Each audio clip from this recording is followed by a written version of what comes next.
Hi, everyone, and welcome to another episode of our Conference of Consulting Actuaries Leadership Development Interview Series.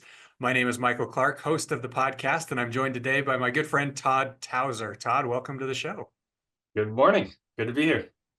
So, just to give people some background and introduction on you, Todd, I've got your bio here that I'm going to read, and we'll talk about some of the other interesting things about you as well beyond the professional life. But so, Todd Tauzer is the National Public Sector Retirement Practice Leader and a Senior VP at Segal, based in San Francisco. In addition to working at Segal, he's also worked at S&P Global Ratings and was the senior pension actuary for CalPERS, the largest public pension system in the U.S. Definitely are going to want to talk about a lot of this stuff. We'll get into that with our conversation.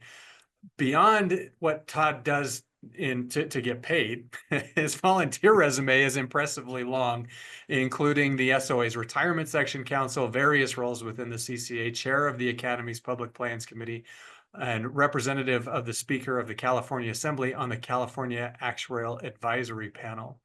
And again, we'll talk about some of these things as well in our discussion, but some other things just to help you get to know Todd better. He was the 2022 recipient of the CCA's Most Valuable Volunteer Award for his contributions to the overall profession. Now, I'm going to say this one, it might rub people the wrong way, but Todd never failed an actuarial exam. One of the few. In addition to all the things that he does actuarial, Todd also loves music. He's a singer in his church congregation. He also plays the piano there and is their bell choir director. And then one other thing that as Todd and I were preparing, something he shared with me that I think most people would never guess about you is that in high school, Todd was an avid breakdancer and practiced on a daily basis. So when are we going to get to see one of those moves at a actuarial conference? Let's just say that my success on the actuarial exams was not repeated by my success in breakdancing practice. Yeah, no, So no, it was a good time, but it was also a long time ago. you found your calling then. Yeah, it turned out it was one of the two. Yep, not the other. That's awesome. Well, hopefully we can find some videos out there at some point of you busting a move. A lot of I mean, I'll tell you, I tried a lot of things, had some fun, a lot of with the hands, handstands, back handsprings, that kind of stuff. But in the breakdancing moves themselves, it got to this one move called the windmill. I don't know if you're familiar with the windmill. You've got the legs Nope. like going around Okay. while the Okay. body is down on the ground, and you're zooming around. Could never quite get that one down. That's where my career as a breakdancer stopped. But Well, their loss, the breakdancing world's loss. I mean, you made it in the Olympics, but you know, we're beneficiaries of that then in the actuarial profession. So, kind of glad it didn't work out for you for a full-time career. yeah. But I guess maybe the bigger question is have any of your kids followed in your footsteps? Ooh, no. My oldest is 13. He wouldn't be caught ever busting a move. My youngest is 7 and he definitely likes to make the moves, but I don't know how to interpret them. It's a generational thing, I guess. It's yes. Like most things I'm finding with my own teenagers. All right, Todd, let's get into what I want to talk about today with you. And I want to talk about your career path. So your work has been predominantly in the public sector. Coming out of college, you took the job at CalPERS.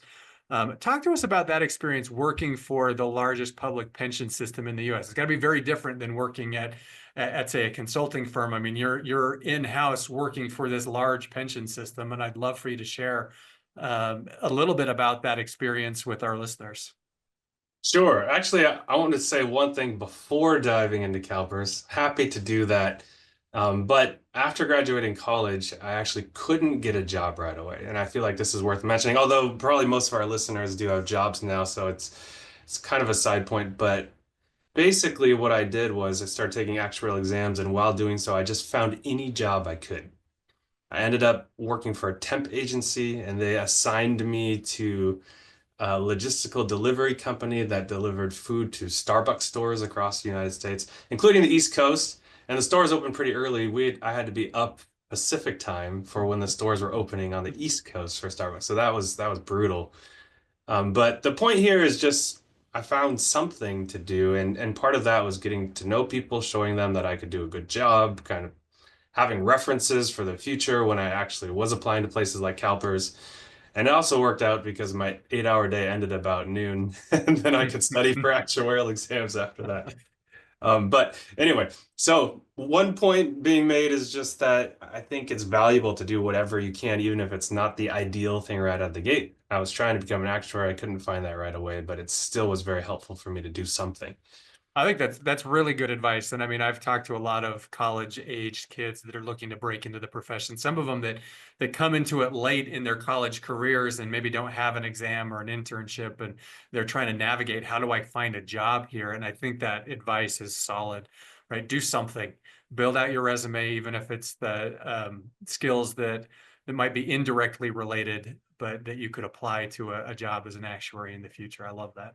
Yeah, you're always going to learn skills, and then the people part of it is extremely important too. Finding people who know you can do a good job and who can testify that you can do that job Hmm. Hmm. is essential. Oh, I appreciate you bringing that up. I think that's excellent. But on to your main question, working for CalPERS. So it was very interesting. I started, within a year of graduating college. So I did some temp stuff, took a couple actuarial exams, got those under my belt because I didn't do any actuarial exams in college. And then once I passed two, I ended up, even at that time, I think they told me 64 applications for one job. Like it was a very tight market. So I was very fortunate to get that job. And working for CalPERS is very interesting. I'll have to be careful what I say because I still have a lot of friends there. And but it's a massive organization. We're doing valuations for more than 2,000 different entities across California. And so on the one hand, it's kind of a mass production shop in that sense. You got to figure out how to automate and crank out these valuations as fast as you possibly can.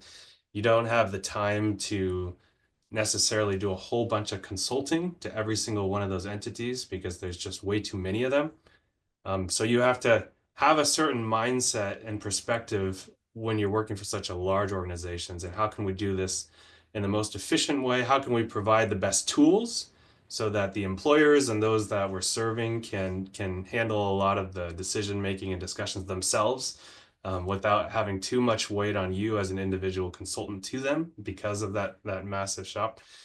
And then the other side is at the top when you're trying to get decisions done, it's very, very political. I mean, you can imagine. I mean, CalPERS, over 500 billion, maybe it's more, maybe it's like 600 billion now in assets, with the run up in the last year. But just this massive fund, and you've got all kinds of union stakeholders and employer groups and other stakeholders, and you're trying to coordinate and communicate with all of them and listen to them, but at the same time, they're going to want different things. So you can't just do what everyone wants. And so that's a very challenging task. I don't envy Marcy Frost as the current CEO. She's in that position of trying to balance that all out. I don't envy her at all. And I got a taste of a lot of that, especially in the last maybe 4 years that I was there. I was in charge of asset liability management and risk. And so I got pulled into a lot of the discussions regarding discount rate and different things that we're working on the actuarial side.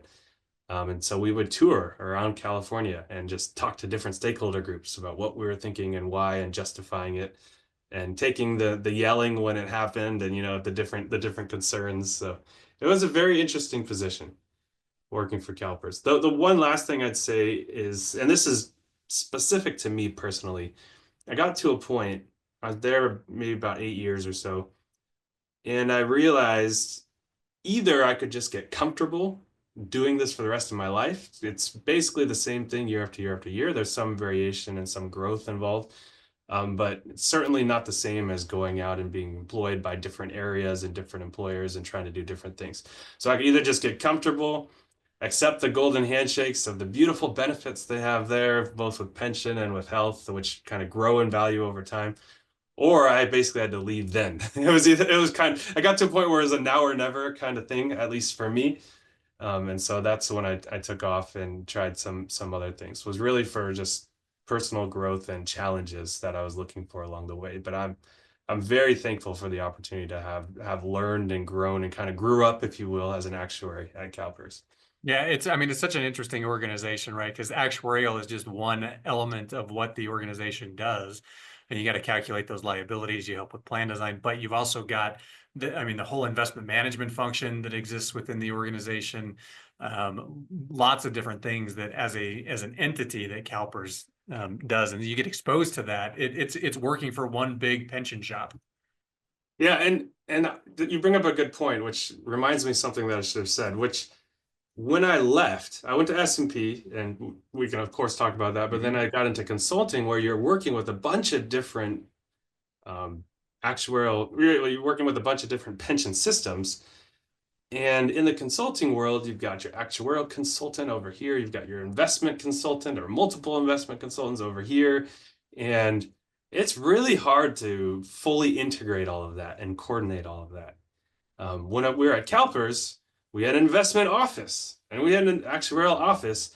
And when I was there, we created something called the ALMAC, Asset Liability Management Advisory Committee. And it was the chief investment officer, the chief financial officer, the chief actuary had just left, and so I was in his place as representing the actuarial office. And we worked together in talking about certain issues that would affect both the investment function and possibly the liabilities and everything in between. And I'm not saying it was perfect. There was still, a lot of opportunity for growth in that function, but it surprised me leaving that and going to consulting where a lot of times it's much more siloed, and that's a bit Mhm. unfortunate. Yeah, oh, I'm sure it's influenced the way that you consult with your clients as well, and the other service providers that you end up interacting with. Yep. Yeah, well, it definitely colors the perspective, but what you can do about it is still a challenge that you have to work with on an ongoing basis. Yeah, absolutely.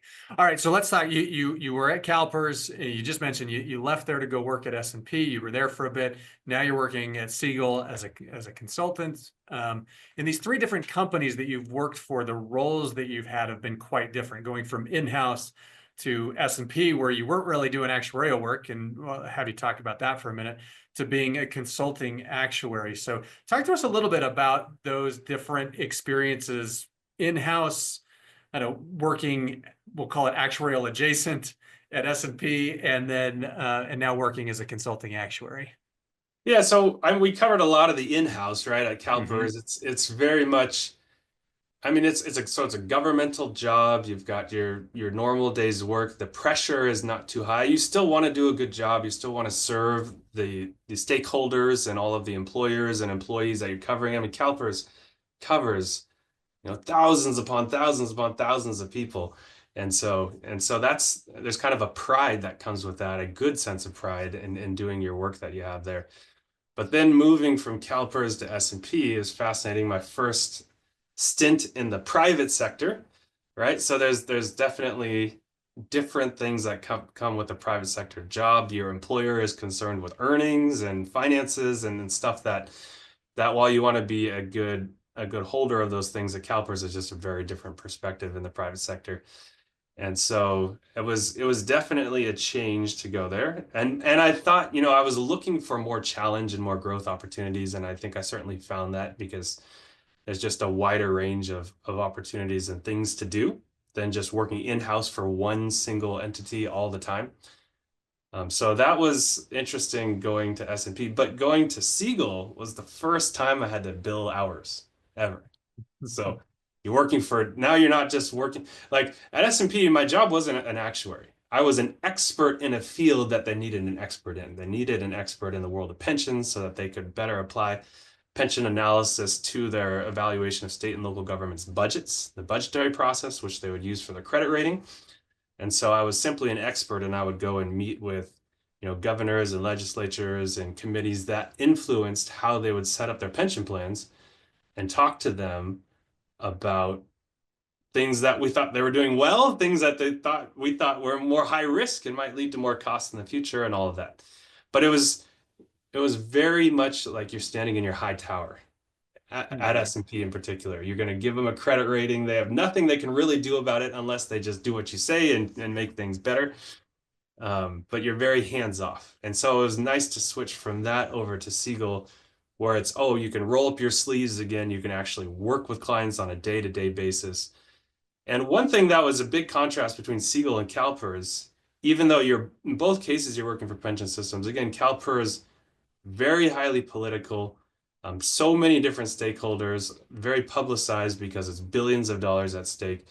I mean, all of that is true with the other systems, but it's at a much smaller level. And so you have more of an opportunity to act as what I'd call the chief actuary role. You actually get to sit down with them and say, hey, we can change this. We can work on this. We can try to improve this for the future. It's much more hands-on in the sense that you can actually do much more proactive day-to-day risk management, where there's a lot more inertia at the very big system level with CalPERS. So with these different jobs that you've had, I mean, I think you've done a good job of articulating some of the differences there in the day-to-day work. What have you learned about yourself going through each of those phases to where you're at now? You know, it's funny to say this because I don't normally think of myself this way, but I've found that I highly value being able to control the kind of work I do and the kind of advice I give. And so that felt quite limited at CalPERS, Mhm. just because of how big it was. And again, all the politics involved, you're kind of pushed around a lot by the politics. And then at S&P, I got involved for a few years and I got to change how S&P was doing their analysis and improve it and make it better. And I was loving it. And then we got to a point where kind of the winds shifted. And S&P is such a huge organization. It was like Mhm. someone I'd never met 6 levels above me was changing the priorities. And I got put on a different team. And that team, you couldn't even say anything in public, but unless you'd first printed it. And in order to print it, you'd had to go through like 7 rounds of review. And so all of a sudden the control kind of got stripped away from me. And I was just part of this engine where I couldn't really influence in the way that I was passionate to do so. And so that's when I started getting discontent there and started to move on. And then now at Segal, it's an opportunity, like I said before, where you're kind of the chief actuary and you have a team and the team is very good and helpful. So I'm not saying it's just me in a vacuum. It's certainly not just me in a vacuum.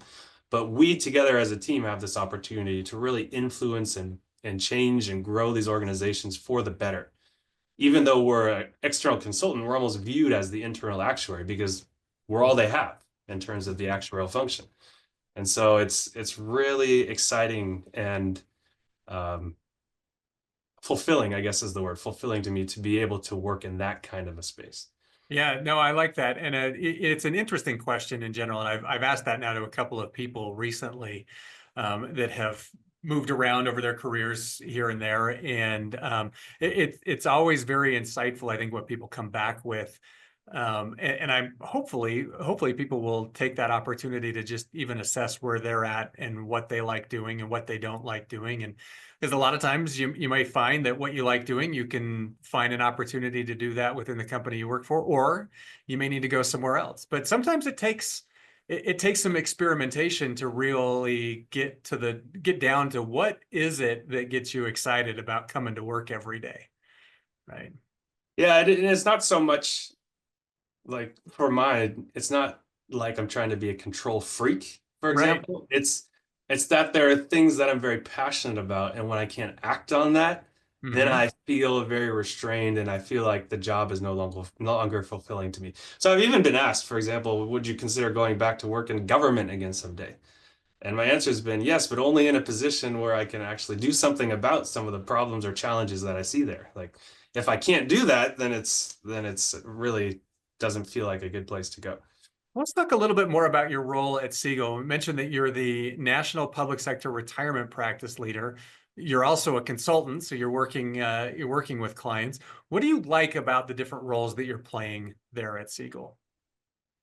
Yeah, so the consulting is great because for all the reasons we just described, I mean, we've basically been talking about that aspect of the job, but the public sector practice leader or retirement practice leader side of things is also I guess it's kind of in the same theme where you get to influence actually how Segal operates as a consulting firm providing retirement benefits. Of course, I'm focused on the public side, which is great because that's whether it's CalPERS, S&P, or Segal, I've always been working in the public space, so that is certainly my focus and my passion.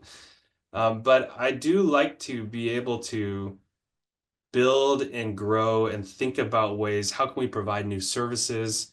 When ASOP 51 came out, for example, we started to do a lot around risk and how can we use this to kind of jumpstart a risk discussion for a lot of these plans that needed it anyway, but it was nice to have something like ASOP 51 to help catapult that discussion. And so just the ways that we can influence not only particular clients like you do as a consultant, but the way that Segal, for example, my company consults to more than 100 pension systems across the US.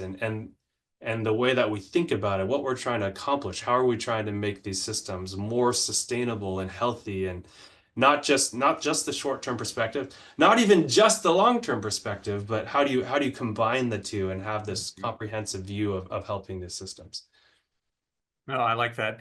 Um, let's talk a little bit about the public sector. It's an area that sometimes gets fairly targeted Hmm. by either other actuaries or people that are working in the pension space. What do you see as the common misconceptions about working in the public sector pension space? Yeah, I mean, we get these news articles, that jump into these kinds of things. And I especially dealt with that. I mean, you deal with it as a consultant all the time, of course, but it was interesting at S&P because at S&P, I wasn't being paid by the systems I was talking about. Now I'm a Mhm. consultant, so you can claim that I'm tainted because, You're I'm not trying to independent. I'm Yep. trying to defend those who are paying me and giving me a living, right? That's my Mhm. my job is to work for them. So maybe I'm tainted now. But at S&P, I had not yet been tainted. I was just, evaluating them from afar and seeing who was doing what well, and I could say, they're doing it poorly over there. Like, don't follow that. Or if they don't change, their credit rating is going to probably go down. I had the freedom to say stuff like that. And so that's where I felt like I had an even level playing field where we could discuss some of these misconceptions. And I feel like there were two that were repeated more than the rest. One was that I'd often see some, again, news or reporter or someone trying to treat all public pension plans the same. For example, they grab some kind of poorly funded pension system in Illinois. Sorry, Illinois, but just by way of example, it's It's not an your easy one to fault. pick. It's an easy one to pick on. It's the legislature's fault, so not the plans. But anyway, you grab that and they do a deep dive on it, and the conclusion paragraph would be, see how all pension systems are failing in the United States. Like, we got to do something about this, and be based on this one particular system that they cherry picked.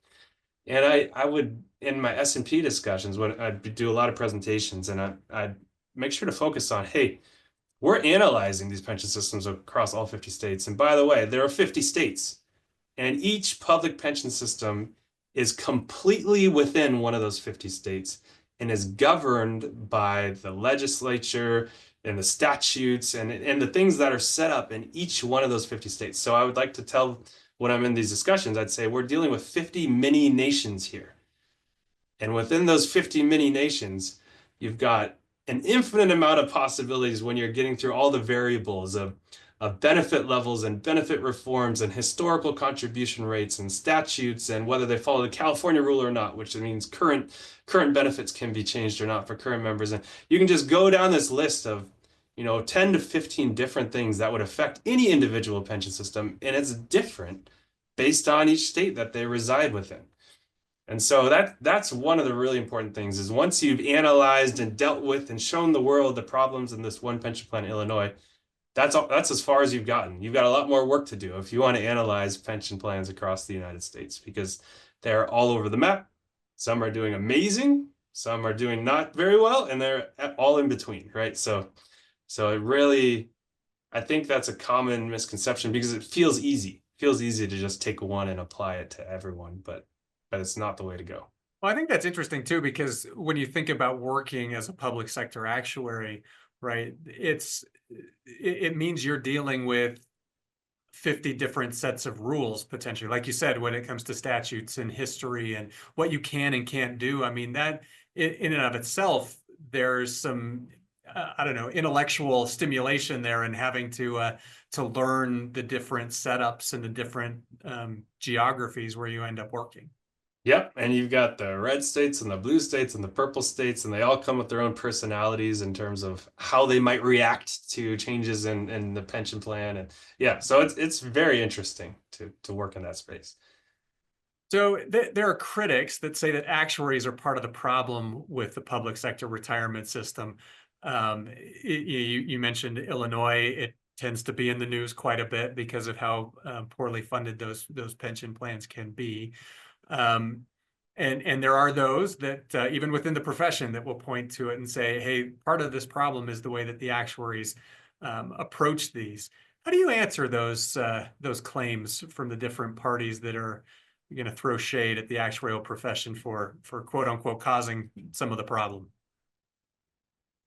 Well, I guess I could respond generally. If you wanted to get into specifics, we could do like a whole broadcast series on the specifics because I think it would take a bit of time. But no, I mean, generally it's part of it's what I just said. Like you want to talk problems, let's talk about a specific system. Let's talk about what you're concerned with that system, and let's see where it came from and what's being done about it now. And part of that challenge is actuaries have limited power. Actuaries are not the ones who set the set. Like Illinois is a perfect example where all of I mean, the vast majority of the problems in Illinois stem from the fact that the legislature set the contributions, did not set them according to the actuarially determined or actuarially recommended contribution rates, and they were woefully under and have done so for years. And I used to love when I was at S&P and we were all like Illinois was like second home to me because I'd always go to the risk states and it was a big risk state in terms of public pensions. And there was a report actually produced by Segal. It was for Illinois TRS, the teachers plan, the state teachers plan. And there was a page in the valuation every year, very clear and easy to find, accessible page. Here's all the things that the state has done wrong in the funding of the plan over time. Like a very bold statement of, contribution rates actual contributions have been way too low. They did a benefit reform and then lowered the contributions to the level of the benefit reform, even though it hasn't been in effect yet. It's only for new hires. And like it just goes through this list of all the things, the ways basically that the legislature invented to defer contributions in order to fund the plan. And so I would point to that as like a model example of what I wish actuaries were doing when there was a problem such as that, and a good example. So getting back to your question, one, actuaries have limited power, but two, they can, in some places they have power, and in some places they can just be more transparent. And it's true that there's a variety of how that's been done. Some actuaries have done it better than others. So I'm not saying that there couldn't be more transparency and more work done in the space. I think that's absolutely true that there could be. I think that's also true of basically any field that actuaries work in. I just think that public retirement systems are public for a reason, and so they get a lot of attention because everything produced for them is usually on a public meeting. It's put on a public website for the most part, and so it's discussed by and large and much more available to everyone than other places, and it immediately affects the taxpayers of the state. So that's a bit different than if you're looking at trying to figure out the pension plan of Boeing and seeing how it affects it affects the people who own the stock of Boeing. Like who cares about that? It's not the same level of publicity, not even close. Yeah, no, I think that's really interesting, and I think you make a lot of good points there too. It's not um, those claims of the culpability of actuaries in this. There's only so much you can do. You can't go in there and demand that they make reforms. That's out of your control. Yeah, and let me be clear, I'm one of the annoying actuaries who's a big advocate for more risk analysis and doing more work in that space and more transparency and talking about what could happen and why. So I'm one of those, I mean, my background has always been in risk. I think I mentioned that to you off screen when we were talking, but I got my fellowship in enterprise risk management, not in pensions. When I went to S&P, they hired me because of my focus in risk. And I even mentioned at CalPERS, I was leading the ALM stuff, which was a lot of it was risk-based stuff.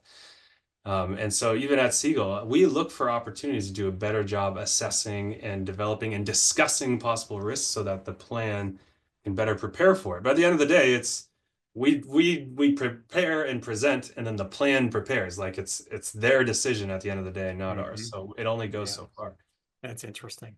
Well, I mentioned at the onset of our conversation too, you're obviously heavily involved with several different actuarial organizations, which that's its own time commitment, and on top of being a consultant and a national practice leader. So why do you volunteer your time to these organizations? You're already a busy guy. So why dedicate some time to the different organizations that you participate with? I'm going to tell you two things. First, number one is I wish I could do more, and number two is I wish I did none at all. No, I'm just kidding. I love the volunteer work. It's I ha we talked about passion earlier. It's one of the things I'm passionate about because once again, it's how do you actually influence things? How do you actually talk about best practices and converse with other actuaries on what we should and shouldn't do and produce whether it's a best practice or whether it's an issue brief or whatever you want to call it out there, produce information on key topics. And a lot of the times what you get to do in these volunteer organizations is work on emerging topics. Maybe 5 other things have already been published in the last 5 years, but now there's something new that actually is starting to think about, and that's where you get to work on it, is in these organizations. So I always wanted to be a part of these organizations because I thought you'd get to influence and affect the practices that you're part of. But what I didn't know, and I learned along the way, is that maybe even more so than that, the relationships that I've developed in these organizations are of immense value. I think if I were to be asked now what was the most important part of all of these volunteer activities, it would be the relationships that I developed along the way. It's that even surpasses the ability to influence the profession. And we could Well, dig more into that if you want, but yeah, no, I do want to actually dig into that a little bit. What is it about the relationship aspect of volunteering that is so valuable? I had to think about that one a bit myself when I was thinking about why do I value relationships so much. And I think part of it is in your day-to-day work, like I started at CalPERS. You really like 99% of your actuarial exposure is just to the CalPERS actuarial office. Like Hmm. it's very limited. But then you might start to get to go to conferences and meet a few other people, but you're probably going to sessions. Like I will be going to sessions on the public plans track. I'll meet a few other public plan actuaries. So you get to expand a little bit, but you don't really get to expand who you know in your network and your relationships until you start to do these volunteer work. And it's within the public's realm, but then you meet a lot of folks who are doing other retirement work. And then you start meeting folks in the other dimension, which are doing work other than retirement. And you just start to learn a lot more about not only the different actuarial spheres that we operate in as a profession, but you also get to see a lot of different perspectives that you can actually bring back into your own line of work based on the other folks that are out there. And then finally, just how I mentioned at the beginning how I had this period of time where I hadn't been hired by CalPERS yet, and I just did something and I developed relationships, and that helped me. They were my references going to CalPERS. A lot of that is true with the volunteer organizations as well. You get involved in these things. You don't have to be, the most outspoken person in the group, but if you're a contributing member and you do the job and you have insightful, you think about it, you put work into it, those people will respect you for it. And there'll be opportunities in the future where they'll want to pull you in and they'll want to talk to you. They might want to interview you, they might want to do different things um, with you in the future based on what you've done in the past, whether or not it's directly related to your day-to-day work. And that's just a very valuable thing.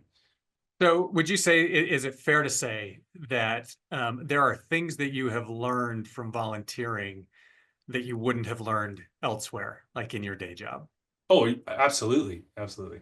Like not even that's not even a small statement. That's a large statement.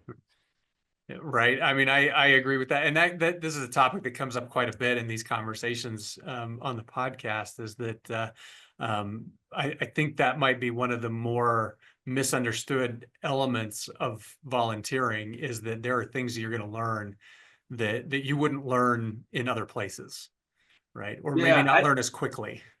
people sometimes have this perspective like I'm going to become an expert in my field, I'm going to earn money for 20, 30 years, and then I'll join a couple volunteer organizations at the end of my career. I've heard this term, I'll give back.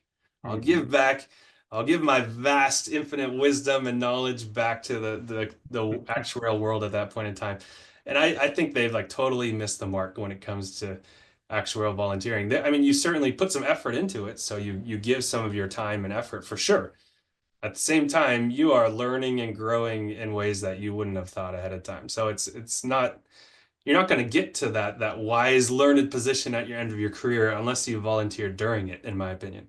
Yeah, I 100% agree. I mean, other episodes, if people have listened to this, they'll know that's my take on this as well, is that you will definitely get way more out of volunteering that will help you develop skills that you couldn't get on in your day job, but you'll be able to take back to your day job and make you more successful there, even to allow you to make greater contributions to the profession as a whole down the road. But you get there a lot quicker, and I think you develop a deeper skill set by by spending some time interacting, developing these relationships with other people that work at other firms and in other practice areas, and listening how people go about things. It's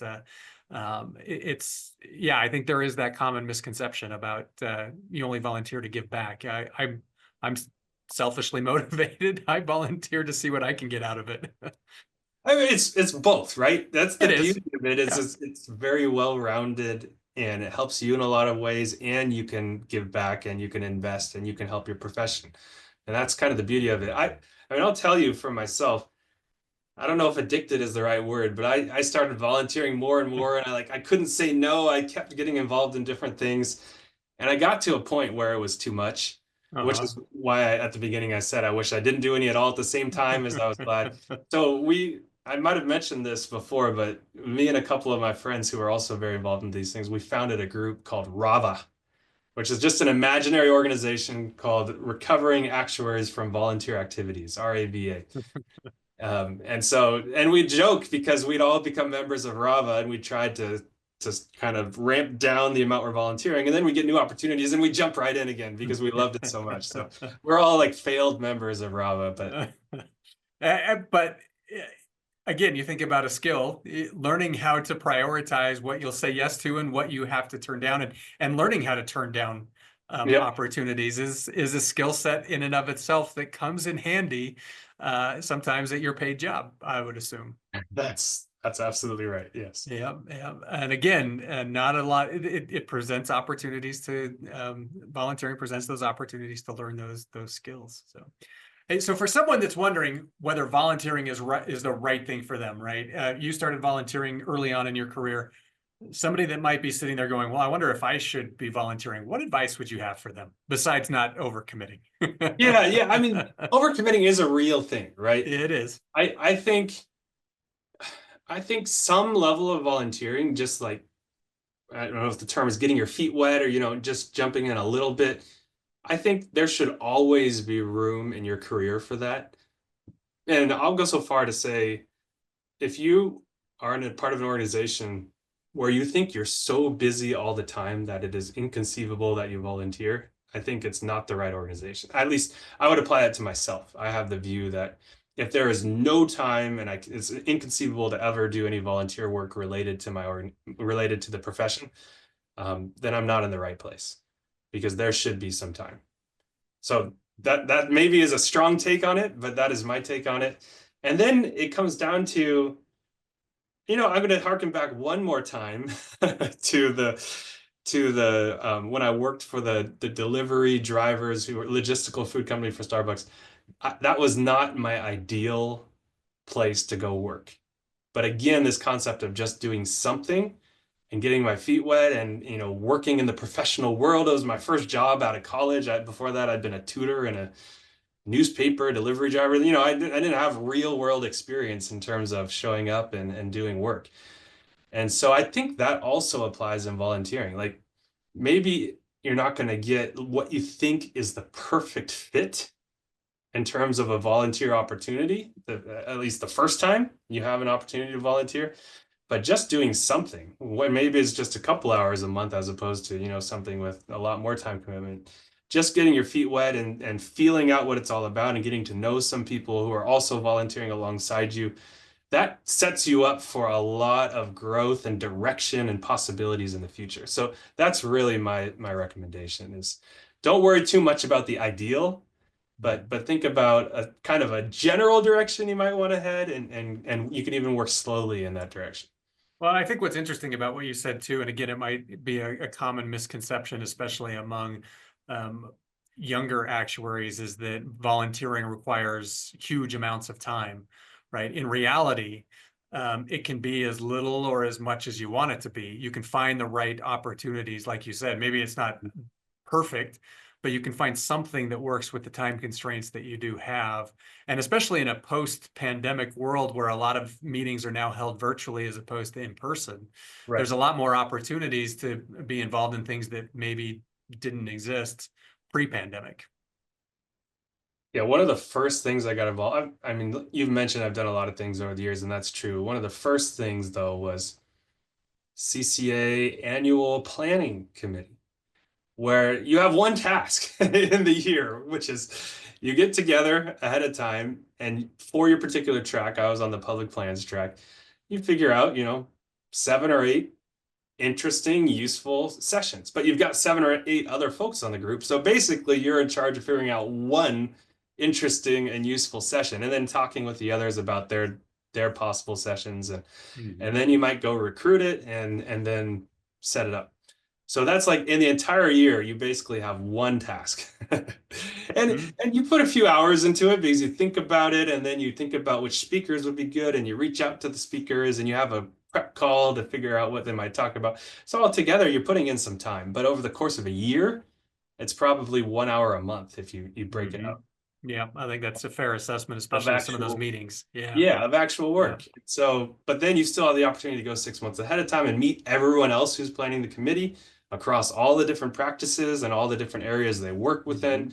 And you have a dinner the night that you do the planning where you just get to sit down and talk to them and learn. That's the first time I met.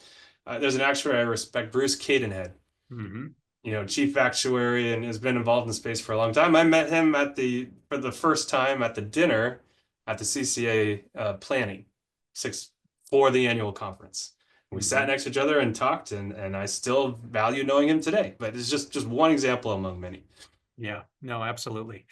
Well, with the time that we have left, Todd, I want to switch gears and get your take on some thoughts around leadership. And specifically in thinking about people that you consider to be successful leaders, what traits do they have? How do they demonstrate that leadership in their day-to-day being? Yeah. So when I think about the leaders that I've valued in my life, there are a few things that are consistent among them. First one, I mean, these might sound kind of cliche, but the first one is integrity. And I really mean that. Like, if I don't think I can trust the person I'm trying to talk to and learn from and be mentored by and grow from, I mean, it's a non-starter. Like, integrity is so important in leadership. And I think it's always been, one of you can list these Mm-hmm. leadership categories and it's always been one of them. I think it's might have fallen off some over time. Mm-hmm. I wish it has not. Like I think that is number one for anyone who's going to be a leader. Of course, you can be someone who has no interest in leadership and still be a person of complete integrity, and that's fine. But if you're going to be a leader, I think that is requirement number one is you must have integrity where you're sincere and honest and faithful to the things you committed to and all of that. It's interesting, right? I mean, because integrity covers a lot of things, like you mentioned, trust and that sincerity.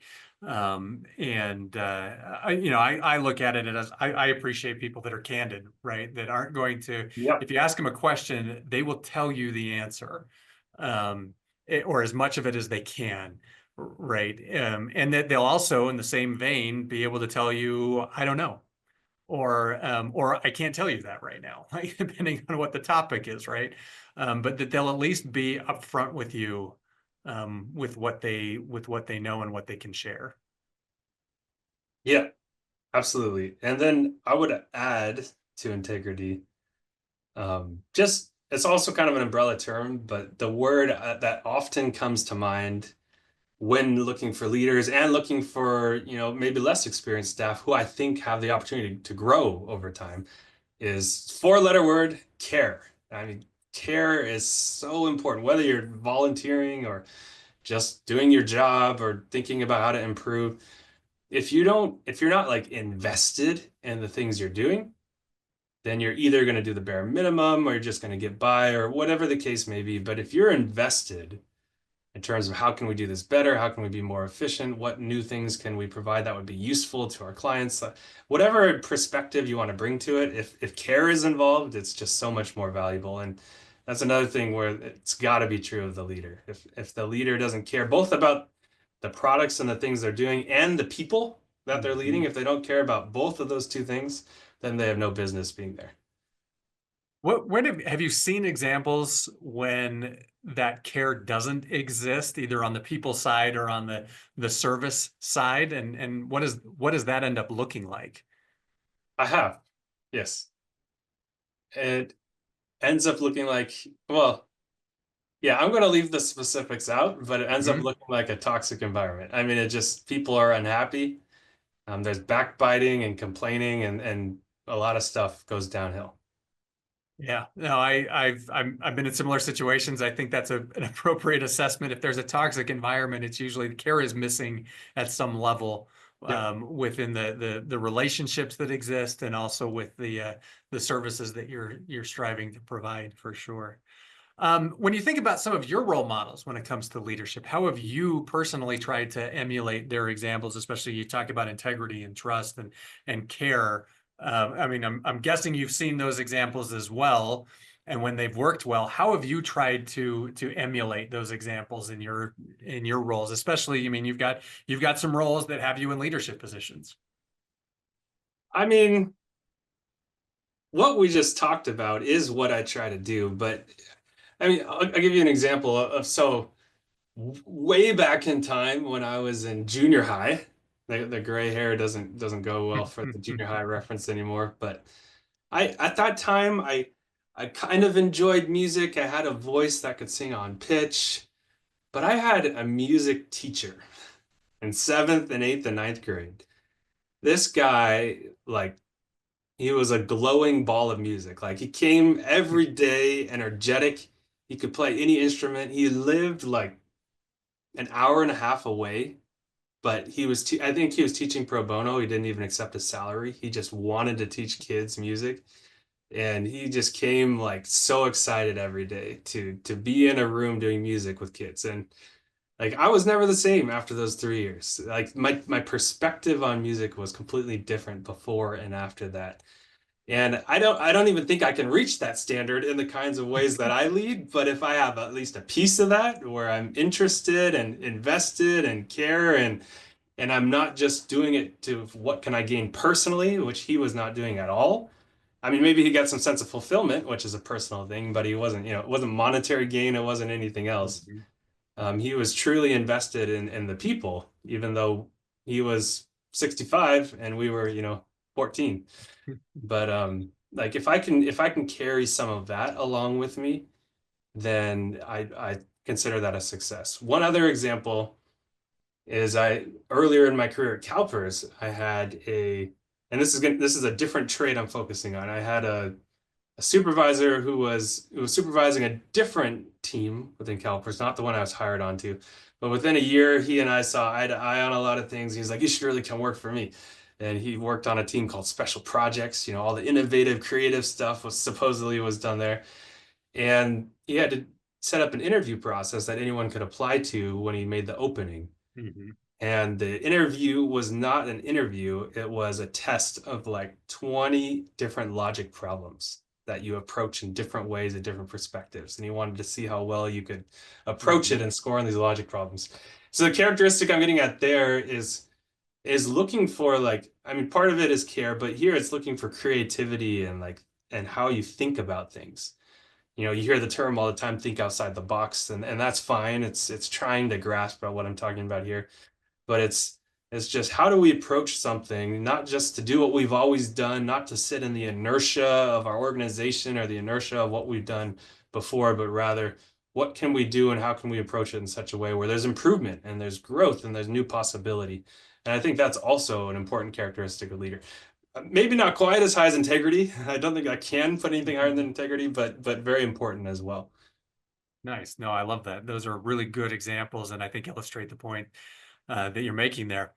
When you look at the actuarial profession today and look at the road ahead, the next 10 to 20 years, what do you view as the important leadership skills that future successful leaders within the profession are going to need to develop?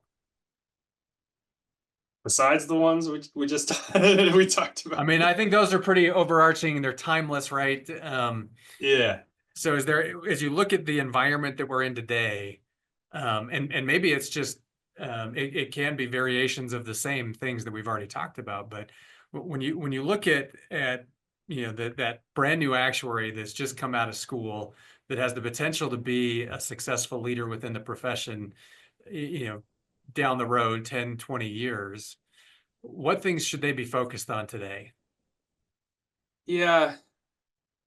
So in addition to what we talked about, which they should certainly focus on, a word I used a couple of minutes ago, um, I think is one of the biggest dangers to the actuarial profession, and that word is inertia. I think when you have a profession where, the old slogan, risk is opportunity, we're always dealing with risks. That was Society of Actuaries slogan. We're always figuring out how to mitigate risks for our clients. And I feel like we learn to kind of push off the extravagant and the maybe exciting in some contexts and try to focus on the whatever is right in front of us and what we've done in the past and what is comfortable. That's another word besides inertia, what's comfortable to us. And I see that both in the actual, like the consulting organizations, the ones we all work for, but I also see it at, the SOA and the CCA and the American Academy of Actuaries, kind of those broad-based organizations that help oversee our profession. I see inertia being a big challenge for us in terms of we've got committees and people come in and then they roll off, and in the middle of it they're just learning how to do what was done before, and by the time they get comfortable with it, well, they've rolled off and they've gone on to something else.